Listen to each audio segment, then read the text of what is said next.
In today's video, a giant box of Go Fast goodies shows up, and the C6 is never gonna be the same. Toys for life.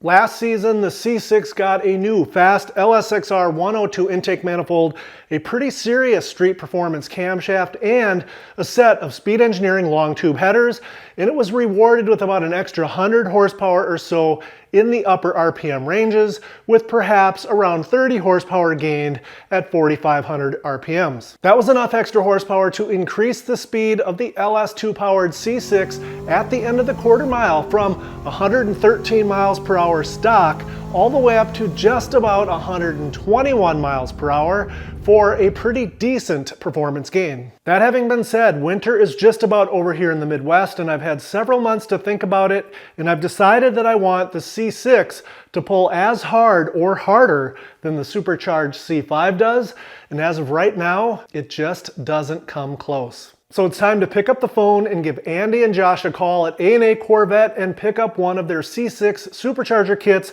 which should easily get the LS2 up to around 700 horsepower at the crankshaft, and that is not an exaggeration.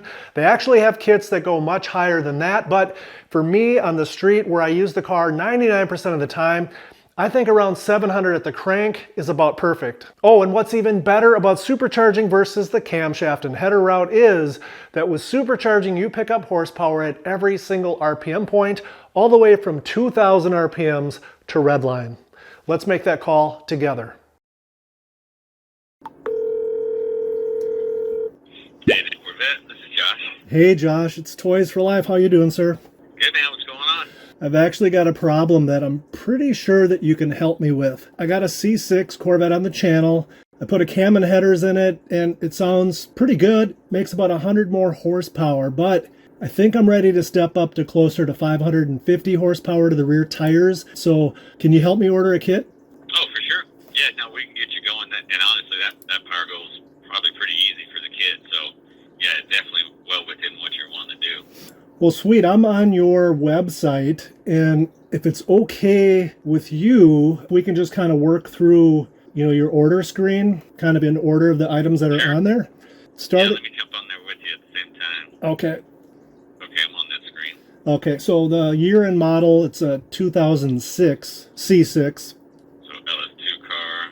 Yep, but I've got it converted to the LS3 style mass airflow sensor. So if you can make a big... Okay, that won't be a problem. We can make a note for that in the order, and instead of doing the LS2 tubing, we'll do the LS3 tubing for you.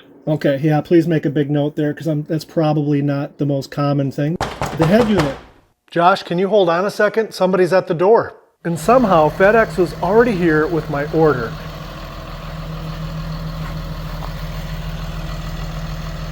It's like A&A already knew what I wanted before I even picked up the phone. And of course, I wasted no time getting it into the shop.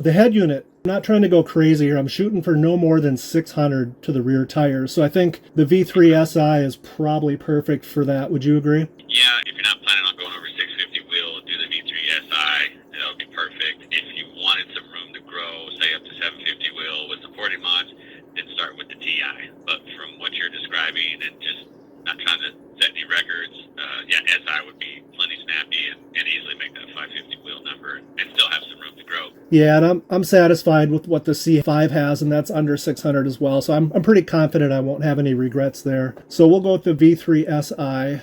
The pulley size, this might be a little different since I do have a cam in it. It's 226, 238 intake and exhaust duration, plus long tube headers. For fuel, I've got 91, 93, and E85 available. I think your standard pulley size is the 4-inch for that. And that should get me to somewhere at least 550, would you say, or do you think that's off?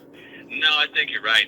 Just because what you've got now is going to be a little spicier than the stock one. So my guesstimation would be wherever you're sitting now, let's say roughly 430 wheel. We do a 4-inch pulley and gain 150 more wheel. That puts you at like 580 wheel. So that's real close to your goal, maybe a smidge over. And so I think that would probably be the safest bet. If we did a 3.8, it might be a little too spicy. Yeah, an absolute worst case scenario. There's no reason I can't change to a 3.8 pulley down the road if I decided to change my mind. Yeah, and it's easy enough to do a pulley and a belt swap later and a retune. So you can err on the side of caution and always turn it up later. Yeah, let's go with the 4-inch then. I think that'll be good. Perfect. For the options, let's go with the Racetronics fuel pump hot wire harness. And if you wouldn't mind, I recommend that a lot. if you can kind of describe why that's a really good option to add, I think that'd be helpful. Well, just for what it does, right, you get direct power from the alternator, so you get heavier gauge wiring than the factory, and so you can get better voltage at the pump. And then if you're using the booster pump, that's going to improve that as well. And then you get better grounds. That's some redundancy there. And what I found, especially like C5s, they're getting so old now. Guys kind of forget these are 25-plus-year-old cars, and you add that extra load on the stock fuel pump harness. Just put this add-on harness, and you avoid all that extra load through the factory wiring. So that's why I'm a big fan of it. So I'm sold on it. That sounds great. For the next option, I've got the 38 millimeter on the C5. Let's go with the 50 millimeter blow-off valve on this one. Okay, for sure. That'll give you a little bit more whooshing sounds, probably a little bit more wow factor, especially if you have a manual trans. It's definitely the most popular one that we sell. Yeah, and I found I do enjoy the whooshing sound, and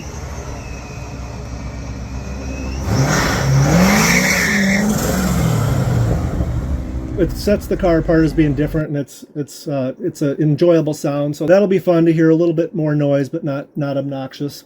If you want obnoxious, No. I do offer the Big Bubba with trumpet, but I tell people that scares women and children coming down the street. So if you don't want all that, just stick to the 50. Well, I've been accused of being a boomer before by a couple of viewers, but I'm not. Technically, I'm not a boomer, but I think the 50 will be plenty good. So we'll stick with that. For the injector, since I do have E85 available, and if I ever need to go there, we'll need more fuel. So let's go with the 80-pound Bosch injectors.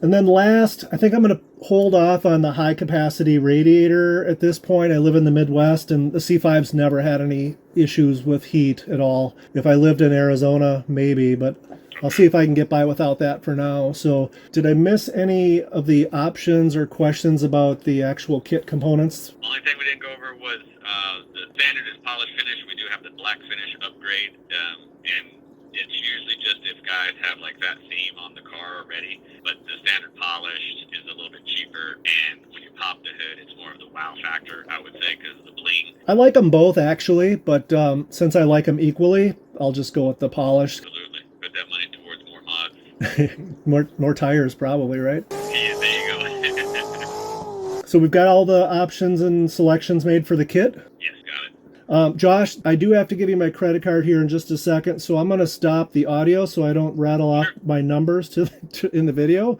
So just hold on one second. Right.